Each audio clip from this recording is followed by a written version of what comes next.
everybody. It is Addison Bell and Kendall Williams with Free Spirit Talks today. Our lighting seems a little weird, but we're just going to work with it today. It's kind of a cloudy day. So today our topic is depths of desire. Yes, I love the word desire. I like the word desire. Do you have any desires? No, I have no desires. No desires. No, I have tons of desires. I think a happy and a fulfilling life is full of desires. I think if you don't have desires in your life, you really are, you're not living, you're dying. I would agree with that. So a life is full of desires. Do you have any desires? No, I like to live just duty-based. Okay, I think that's the way to live. The depths of duty. The depths of duty and responsibility. So we're going to have a great conversation here. Maybe argument.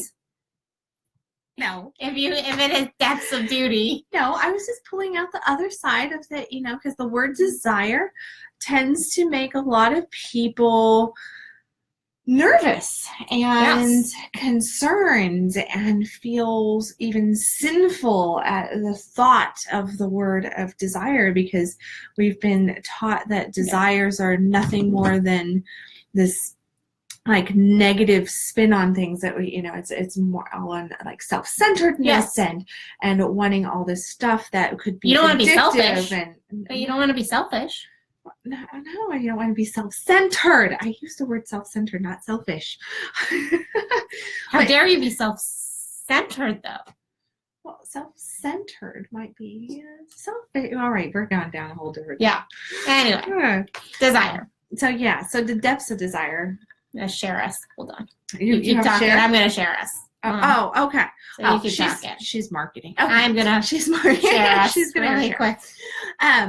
So the depths of desire, it really, when I think about the title that we've chosen here, it really is leaning into all of the depths, not just what we typically think desire is, because a lot of the times, I know that a lot of the people that I work with, if I ask them what they desire, they go, and now a lot of desire comes up, but the fear of expressing the desire, the feel of feeling the desire, like really allowing yourself to just step into it and embrace it and feel it. There's so much shame and guilt and resistance around this because we feel like it's something that we should not have or do, that we're almost a bad person, that we're going to step into this addictive nature. We're going to start wanting things that, that we shouldn't want or that we really can't have. Or I think a lot of people also get fear surrounding the fact that not only do they have desire, but a lot of times if you pull somebody else into your desire, like, oh, I want, this vacation with this person, or I desire, to try this out if you're in a romantic relationship, or the desire to live one place, and you might find that your partner doesn't want to be, you really like the beach, but your partner wants the desert. Yes. So I think that sometimes people are afraid to own their desires because they feel like they're doing something wrong by even just having that desire, especially if it can potentially conflict with somebody else. So I think that I notice a lot of my clients bringing that up. Well, I can't desire that because that's not their desire. Well, you can still own that desire. You can still have that desire without it necessarily you're not saying that person has to have that same desire, but you can still have that desire. It was actually, so we don't ever really do any homework for these talks. We just kind of go off the cuff, but I just happened to be looking through, I was organizing my journals. And this one, I was just my bookshelf was a hot mess, so I was just organizing shit and getting things in the same place. It wasn't super OCD, just a little bit, but because my desire is for order on my bookshelf. When you get done doing that, you can come to my house. Okay. but my point being that I actually happened to open up a journal thing that I was doing a lot of work in from, I mean, this was years ago. This was definitely like years and years ago, but I happened to have done a desire exercise, and it was like, I can read that, and my desires were so, actually, I think you know what I'm talking about. They were so kind of surface level in the way of, I desire chocolate, I desire, a good hug, but really I wasn't digging deep into those desires because there was some fear there. I think we've all experienced fear surrounding our desires, but once I was able, like looking through that journal and later on in that particular book, it was funny because I had been able to really dig down deep and start to realize some of my true desires, some of the things that I really wanted in my life and wanted to pull into my life. And I actually have And it's not just coffee and chocolate? No, it's coffee, it's chocolate, it's hugs, it's really good sex and connection and emotional intimacy and love. And it really is, that is when we get into the depths of desire. I think there's a lot of things we can say, oh, I desire that. And yes, there's a desire for it, but it's what is at the root of these desires a lot of times. So like, say if you want chocolate, say like, if that is a desire, like I want a piece of chocolate, that, because I do believe that can be a desire.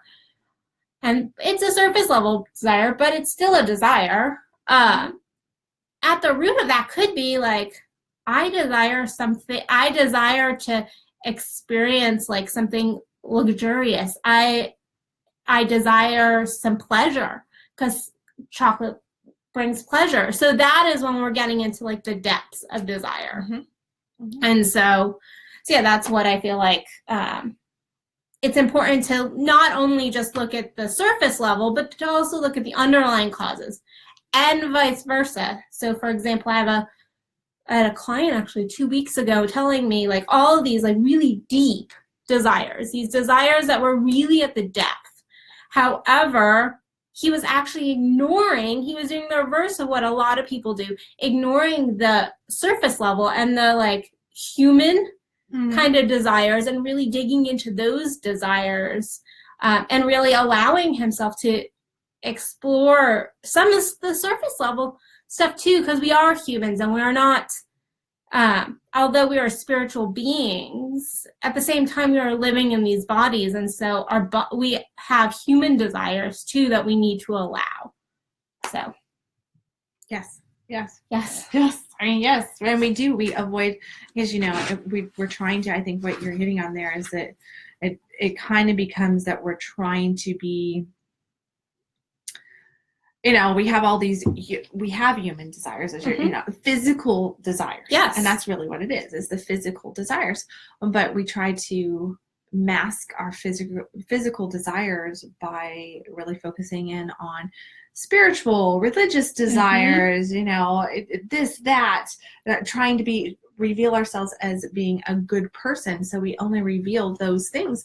And that's really being out of integrity with self and with life, with the people around us. Even with our spirits. It does get us out of, because we are then boxing ourselves off from certain things we want. And I lied. I did a little bit of homework on this one because I looked up some quotes. It took about 2 minutes.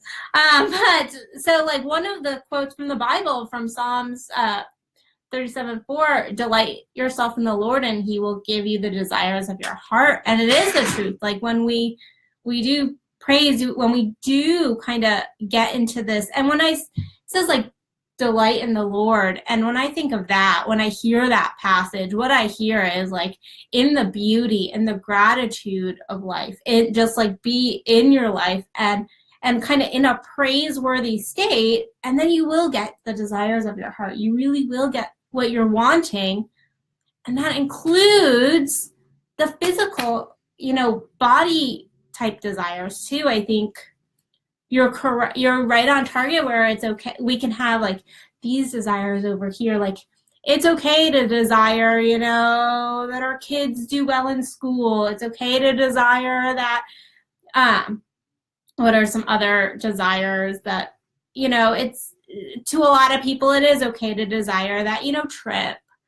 But a lot of times it's no, we cut ourselves off from those more perceived sinful desires. Like orgasm? Like orgasm, which is, I mean, I always desire a good orgasm, and I'm not even talking in the bedroom. I'm talking like orgasmic relationships. I'm talking sensual touch, all of that. That's when I say I desire orgasm, that's what I'm desiring. And I mean, a good like traditional orgasm doesn't hurt.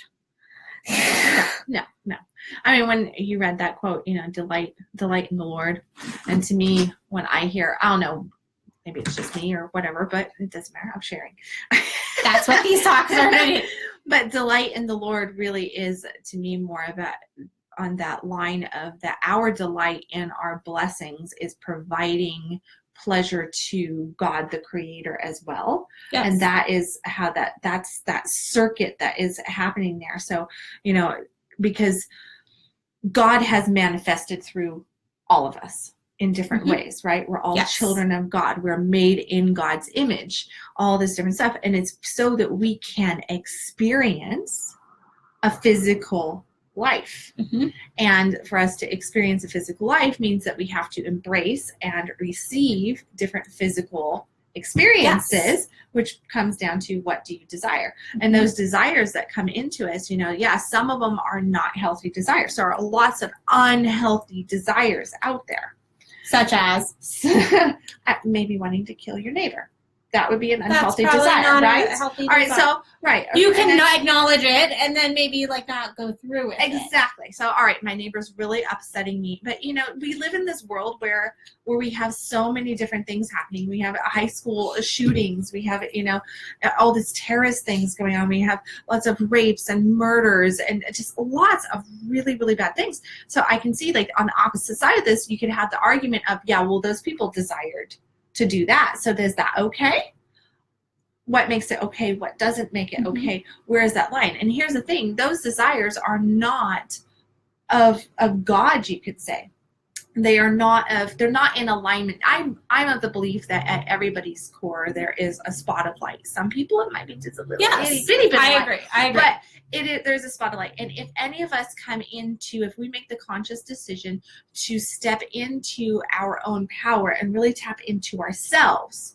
Now, when I say stepping into our power, that doesn't mean going and doing these negative things. That's not power. That's actually really, really weak and not positive at all for ourselves. But when we step into our power, which means that we're confident in ourselves, we're in love with ourselves, we're embracing life, we're in love with life, that we're actually coming into this space where we are aligning to our true self. Because a lot of desires come from the ego. A lot of desires come from the mind. And those desires are the things that typically can get us into hot water. But they're also little, you could say, clues toward these desires that are inside. When you tap in, that's where it's like stillness comes in, prayer, gratitude, meditation, you know, doing those connective practices to self and thus to the divine. That's where you come into alignment. And those desires that you're really in alignment to, that's where you get into even the depth of desire. Because otherwise, I mean, even a piece of chocolate, you could even take a piece of chocolate can be really positive, or it could be really, really negative. Because if you're an extreme diabetic that shouldn't be eating chocolate, and you're sitting there just, I want chocolate, I want chocolate, I want chocolate. An alcoholic who desires, you know, a beer. Yeah. So I honestly almost, I don't want to say disagree, but I look at desires almost a little bit differently, in that a true desire is coming from, I believe a true desire is coming from our spirit self, our soul, and so if it's a true desire? Well, you have to tap in. Hold on, let me finish. I think that it's not a true desire if it's coming from a place of harming ourselves, so they don't believe our spirits want to purposely harm us. I don't think we, at our core, will, if we are truly in alignment with our desire and it's a true desire, I don't think that desire would be there if it was not good for us. I think then we're getting into wants. Which that's because I'll have clients go, well, what's the difference between a want and a desire? And I think we have lots of wants in our life, which aren't necessarily bad. There's a lot of things we want, and they're the same thing we desire. So they are in alignment together.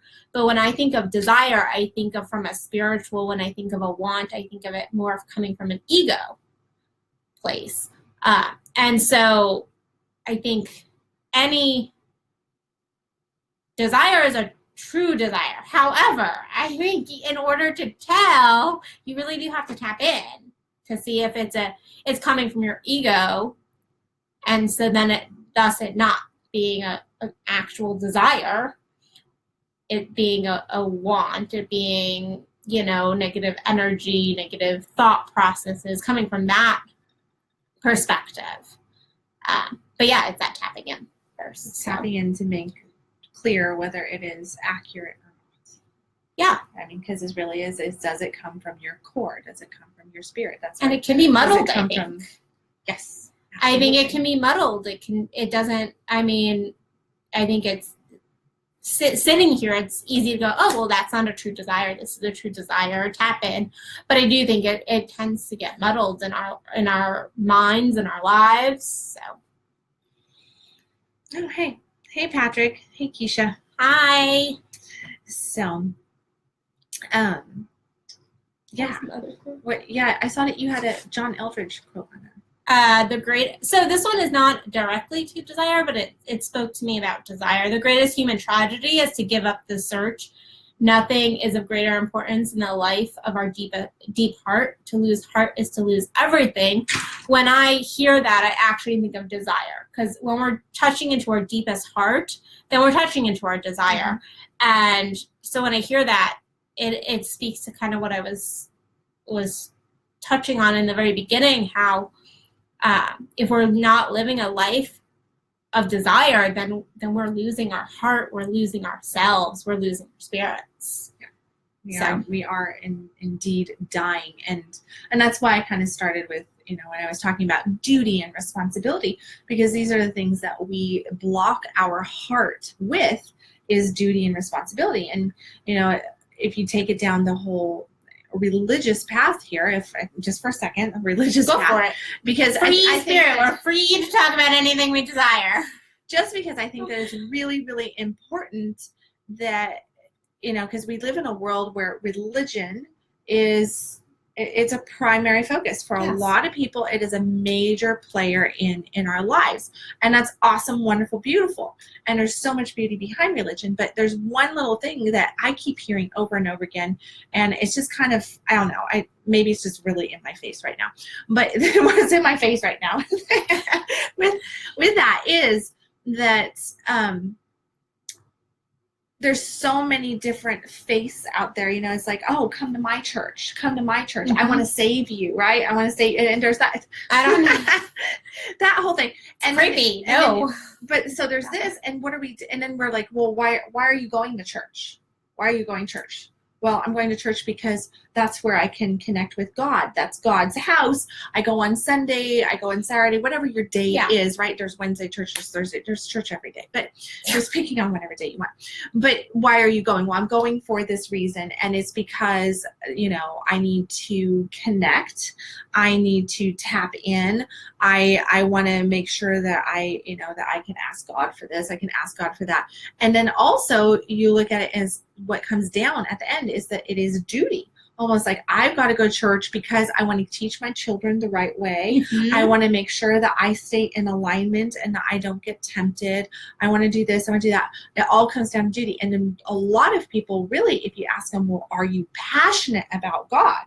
Are you passionate about, your religion, your faith, your spiritual path? They don't desire God. There's no desire there. So I think, especially with that quote right there, since I'm such a big Eldridge fan anyway, is that when he's talking about, that we're leaving our hearts, what he's saying is that what God really wants is God wants us to desire him. God wants us to desire life.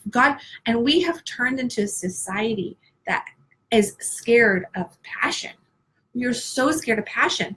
And with that, we just mute ourselves down to nothing with all this duty, and we're just going through the motions. And if you relate it back into relationship, which is really, really easy to do, like, Yes. because what is if we desire God, which means we're desiring life, God which means that desires we're us too, desiring, though. right, God's desiring us, we're desiring God, God desires us, God desires us to have happiness, abundance, abound, all this awesome stuff, right? Blessings that pour over. Yes. Everything that we desire. So it is going both ways.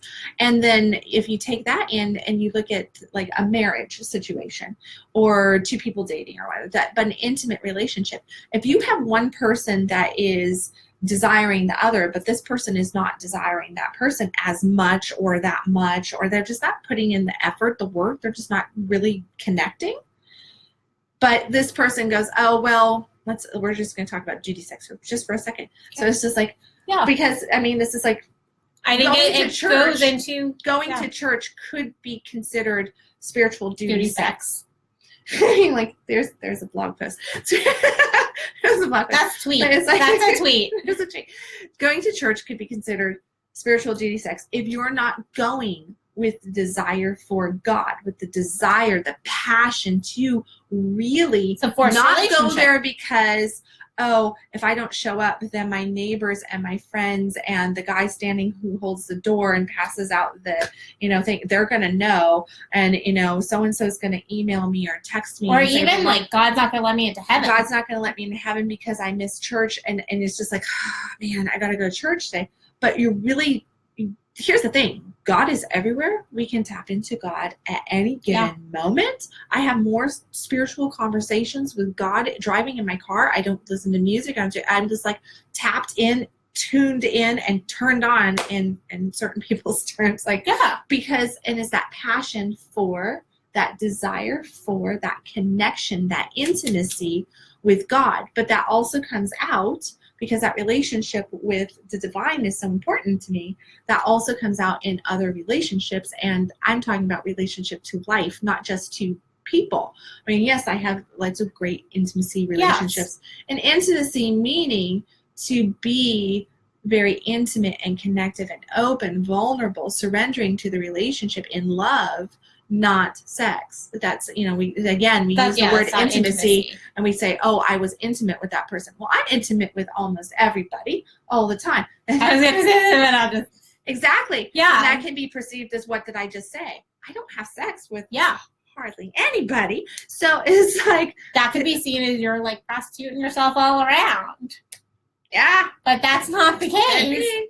But yeah, it's intimacy is to be, into me I see, and thus I open up and allow myself to see you if you're willing to allow me to see you.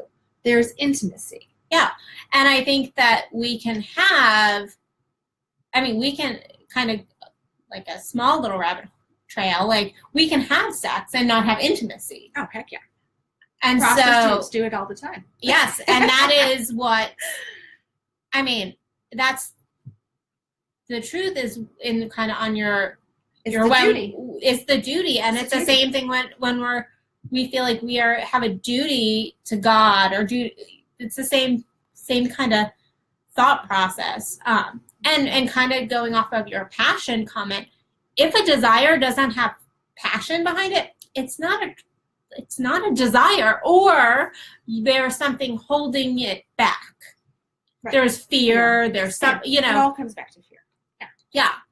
Or it's not a true desire. It's something that you think you should desire, but it actually isn't a true desire, or it's back to fear. And I think we are almost, well, I don't think, we are almost as scared of our joy, our light, our beauty, our desires than we are of the perceived negatives, the darkness. So to step into our desire, that is like scary as all get out for a lot of people, because we live in a world where we're told don't do, like, that's bad, that's negative, that's sinful.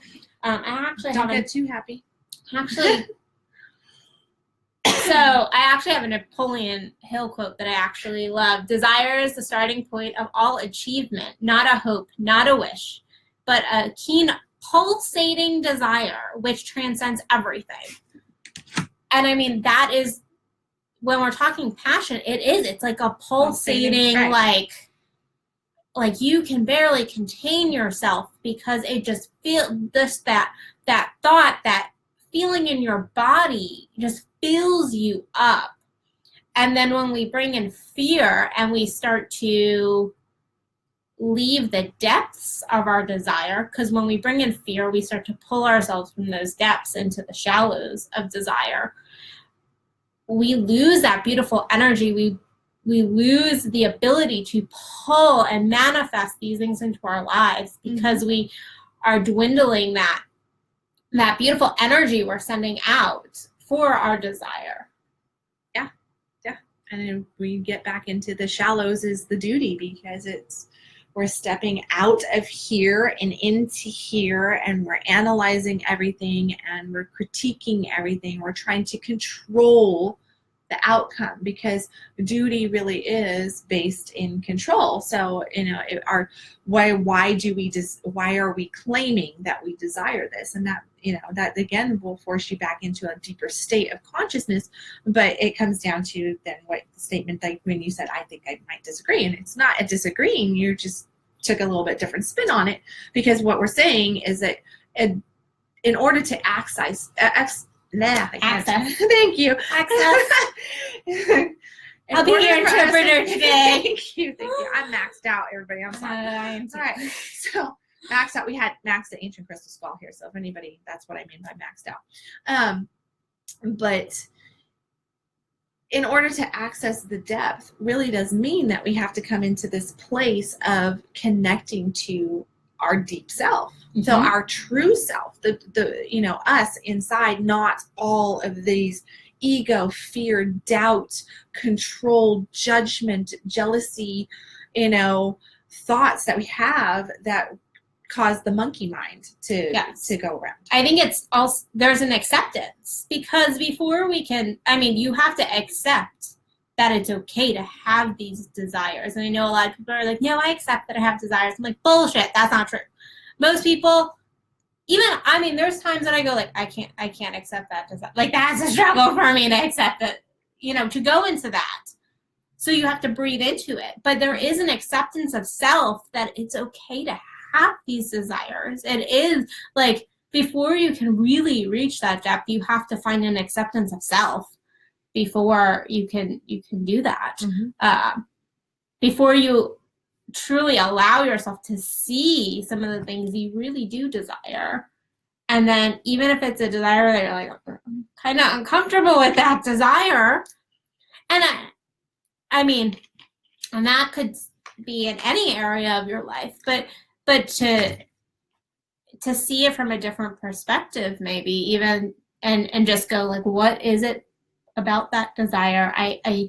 What is it about that I do desire, that I do enjoy, and kind of look at it with a different lens instead of the lens that society tends to give a lot of our desires. So like a desire could be like, I want to run away and spend, a month all by myself on a deserted island. I do want to do that. I know you do. I know you do. Yes. I know you do. I do not. That is not a desire of mine. I would love to do that with like a friend, but not by myself. That would just alone. No, it's not as fun. It wouldn't be as fun. But differences. Naked on an island all by yourself. I would be suntan, happy. I'd bring books with me. Well, yeah. Meditate, read, pray, swim, eat lots of sushi and pineapple and coconut. It would be awesome. I see like the desire building. But like that could be desire rampage here. Well, if you have 7 children, so I'm sure there would be people. I'm leaving them. Oh, I know you. Okay. Behind. I know. But I'm sure there would be people who go like, I have 7 children. Like, that's not an okay desire for me to. I know you're cool with it. I know, but think the average. I think there would be a lot of women who would go like, I can't have that desire. It's wrong for me to even have that desire. And yes, absolutely. I mean, I did that for 20 years. Yeah. As a mother for 20 years, my first 5 kids, you know, I said no to myself. I said no to my desires for 20 years. I just would not, I didn't take any personal trips. We didn't even really take, you know, like romantic vacations together, my husband and I hardly went and allowed myself even the ability to go and do little things. Like, it took a lot. If I wanted to go get a certification, take a class, that was a major desire for me because, you know, all of the different things that I had out there, the responsibility stepped in the way of the desire, and I felt like I should not do these things. Right down to the fact that me just taking time to exercise. Oh my goodness. How dare I want an hour a day to do these things for myself? And that was it. It had to turn into a need. Like, my body had to actually go into, all right, girl, you know, this is what's going to happen if you don't pick up the ball on your desire over here. Well, then we're just going to do these things to push you on it. Yes. And that, I think, is a point that needs to come up, because when we fight against our desires, what in turn happens, and I mean, I can pick on like the whole exercise nutrition aspect because I've lived that one. And I mean, I've lived a lot of them, but that's I think a lot of people can probably grab hold of this one, relate to this one. Is that what happens is that, you know, we're like, oh, I'm working too much. I don't have time in the morning to do that. I don't have time and I'm too tired at night to do that. My weekends are full of getting caught up on all my other tasks because I don't have time during the week to do this. So there's all these excuses as to why you can't access that desire, why you can't really touch it, right? You're not going to go after it because of all these responsibilities and duties that you have that are going to just come in. You know, my kids have this, I have that, I got, you know, all this different stuff, right? And then all of a sudden you fast forward 5, 10, 15, 20 years down the road, and next thing you know, your body is rebelling against you. And, which it will. And right? So now you've picked up extra weight, your metabolism has gotten sluggish, maybe you have some intestinal disease, maybe your blood pressure is high, maybe you're not sleeping as well. This, you know, all these different things, you have these chronic illnesses, diseases in the body, all because you didn't have time. You didn't have time to take care of yourself over the last fill in the blank years, right? So you avoided your desire to do that, because we do get these little like, I really need to do that. I do want to do that. Like what, January 1st, everybody wants to rush off to the gym. Yes. Everybody wants to do this. Or it's like that desire is high and we have that motivation and that push because it's now socially okay to do this. Of course, everybody's doing that. And then life starts to get in the way and the desire gets pushed away. And then it just gets eaten up by everything else. And next thing you know, another year has gone by. And what happens? And then what I would say that almost like we dig ourselves into a deeper kind of hole in trying to get to our desires, because then we get a lot of doubt and, oh, it never has worked in the past. This doesn't happen. I can't desire that. Because truly, I think, I mean, when you really have a strong desire, that yes, there is this like beauty and this beautiful energy, but it can almost hurt because it's like, I desire this so much. So if you continue to have to like bury you're choosing, not have to, but if you're continuing to bury those desires, it's almost painful from a emotional stance to really pull them up. But it's a lot less painful than what's going to happen in the long term, because I can say, even from an emotional standpoint, I mean, I went through years of depression and severe eating disorders, which is mental illness, because I wasn't owning my desire. I was pushing them away. I was going into duty. I was going, it's not okay for me to have desire. It's not okay for me to want and desire all of these things in my life. And so really it just drove me, not insane, but insane. Like it made me depressed. It made me, I mean, very, very sad, because there was so much fear and so much social pressure to not want my desires, to not seek those things out. And so it is a process to kind of dig into those desires and dig and kind of breathe into that. and kind of get your ego out of it. Mm-hmm. And if it's, I think it's also being in, because you're talking about the pain that comes up with desire. And yes, I mean, I completely can understand it, multiple desires. And here's the thing that I've learned with that is that sometimes our desires are too big for us because we haven't done the work that we need to do to be able to receive our desires. That doesn't mean that we can't have our desire. All that means is that we have work that we need to do to receive it, to grow ourselves, right? So the way through that I've really come into like alignment with is coming into alignment with your desire. But what does that mean? So let's say I'll just take off to an island all by myself for a month. Go for it. So that right now, I was like, whew, that sounds like, yes, I want to do that. But there is also this like tug in me. I'm like, oh man, like you have a 3-year-old, you have a 5-year-old, you've got this going on, that going on. And there's almost like a little depression. Like I can get excitement and they're like, ooh, that's not going to happen. Yeah, that's not going to happen. That's just not going to happen. And I have a humongous list as to why it cannot happen. So since that says I'm not in alignment to that, doesn't mean that I can't do that, and if I go, oh, well, maybe when I'm 70, right? And then I kick into, oh, you're going to be too old and maybe this will happen. So you see, I'm already taking my desire away from when I'm 70 because I have all this stuff. So to get into alignment with you're going to be blown and going at 70, but keep going. And have the potential I know you to too make well.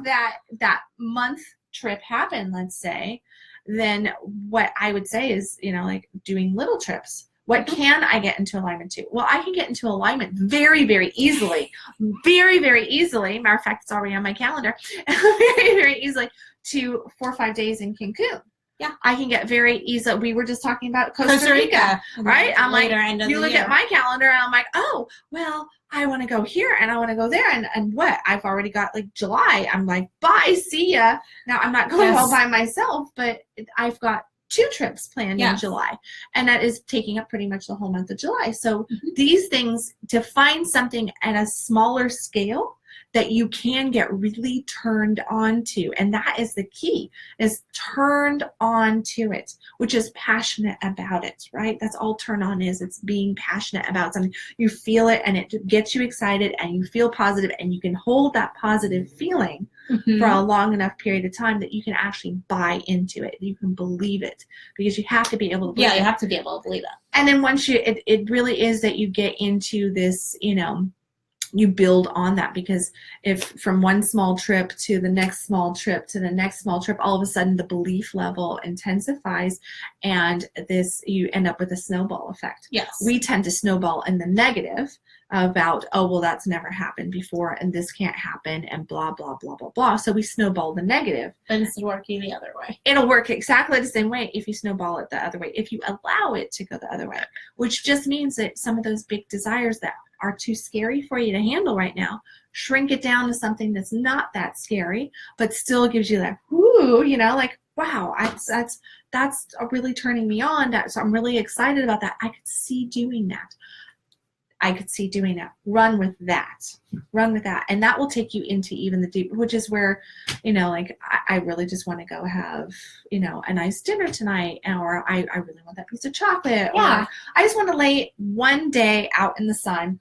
All by yourself. All by myself. I just want to just be able to read a book. And pretend like you're on a deserted island. And just lay there for like just 2 hours. Yeah. Right? It can be that small.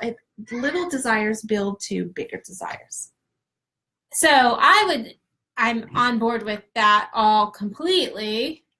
And yet I think it also is continuing to push yourself a little bit too, because I think on the other hand of that, we can get into staying in the shallows because it's comfortable. And so it is the pushing yourself. You have to have continuing to go like, to have those like, like, I can't believe I'm doing this, to kind of push you forward though too, because if it doesn't have that, you can't just say I desire a piece of chocolate and I go, okay, here you go, and they're like, I'm like, oh, okay, yeah, that's thanks, right. thanks, yeah, no, that's not no, a pushing. So let's kind of silly, but like, let's pull on even the chocolate. Like, there's chocolate right over there if I wanted it, but I could go like, or I could drive down to Dallas and there's that yummy chocolate place. Man, that was just there.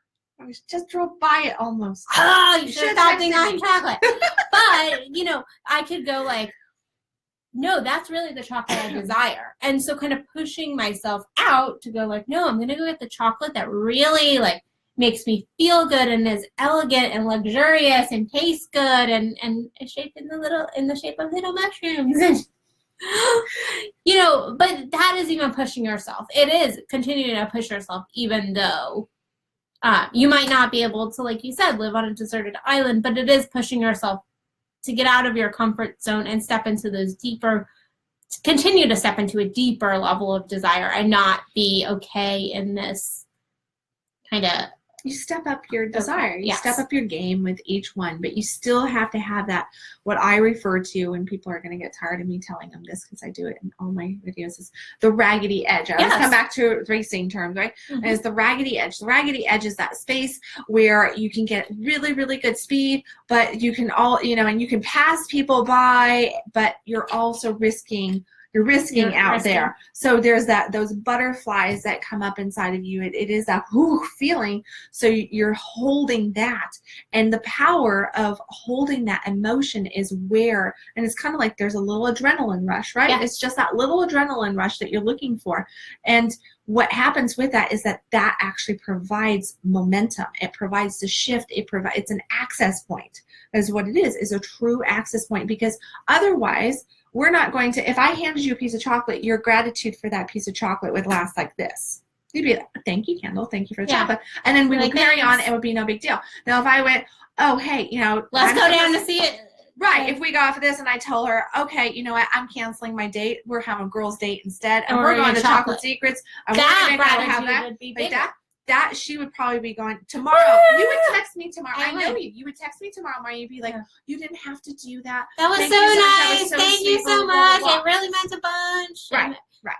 Because it is like the raggedy edge. Mm-hmm. It is in your terms, and it is digging deeper into that desire. So yeah. And for who I have a date with later, I'm not canceling the date. Okay. Just in case you're watching. I don't think they are. But they're not watching. They're not watching. Just in case you're watching. Canceling the date.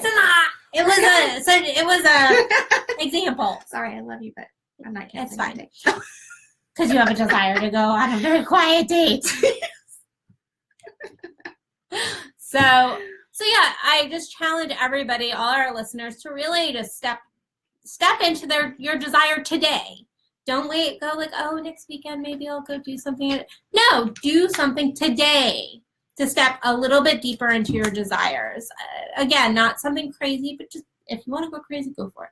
But just to kind of push yourself into your desires. And I suggest taking like 15 minutes and doing like a desire inventory and really just writing like, I desire, and go crazy.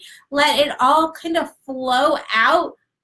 You don't have to make sure that every single thing is in perfect alignment with you. Just like you said, the deserted island, we threw it out there and you went. What you can do is you can do like that desire inventory. And I do this frequently because I'm always popping off desires. Yeah. But so when you're doing the desire inventory, one thing that you can do is that you just get writing and just allow yourself basically to brainstorm, right? You're just brainstorming your desires.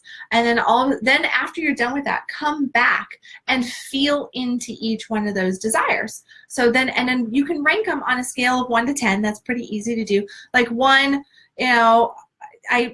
I don't know if I can really like me taking a vacation for a whole month all by myself. All right, so that would be a 1. Okay, that's a 1 in my book right now. But me going to Cancun for 5 days, that's an 8, 9, possibly even a 10. I'd rank it like a 9, 9.5 actually. So that if you go through and you rank each one like that with 10, where is that's a strong desire, and it is also a strong belief that you can have it. So if you look at it like that, those 7 to 9 is going to be really easy to create in your life. The 10 you are like dead on is probably going to show up at your door before I'm done talking, that kind of thing. And 1 to 6 in there, you've got challenges because your belief level's not there. You're not fully in alignment to it. There's these things that are holding you back, and that's okay, because those things are going to readjust the next time you do it, and the next time you do it, and the next time you do it. But just to see where you're at. So doing a desire inventory list and then ranking them 1 to 10 like that will help you to see exactly where you're at and what you have the potential of creating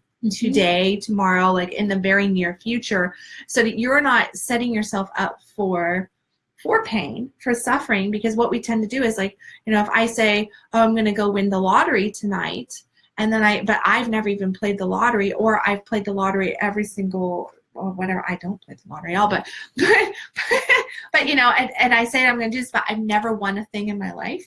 My belief level is going to be pretty much nothing. So the chances of me winning the lottery Be nothing. was nothing, right? Yes. So I'm at 0 to 1 down here because my belief level is 0 to 1.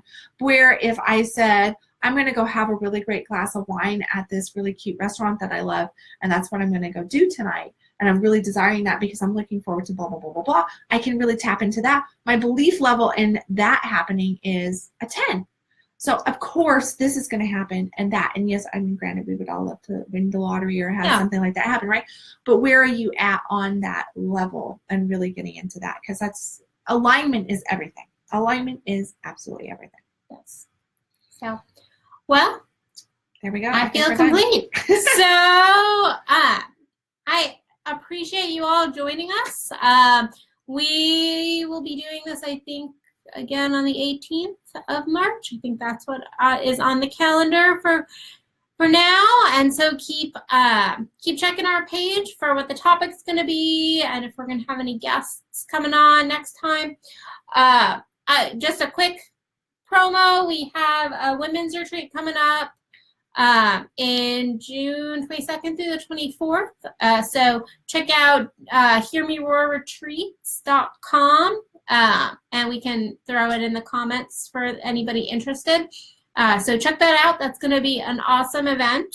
And then we have our oral intimacy class also coming up on March 17th. St. Patrick's Day. St. Patrick's Day. It's going to be it's always an awesome class. It's always fun. And so please join us. So you can check that out on either of our calendars, and get registered for that, because that is going to be that's going to be a fun, high, playful class. So check all that out, and we will see you guys in 2 weeks for our next little chat. Yes. So have a fantastic Sunday, everybody. You all do that. All right.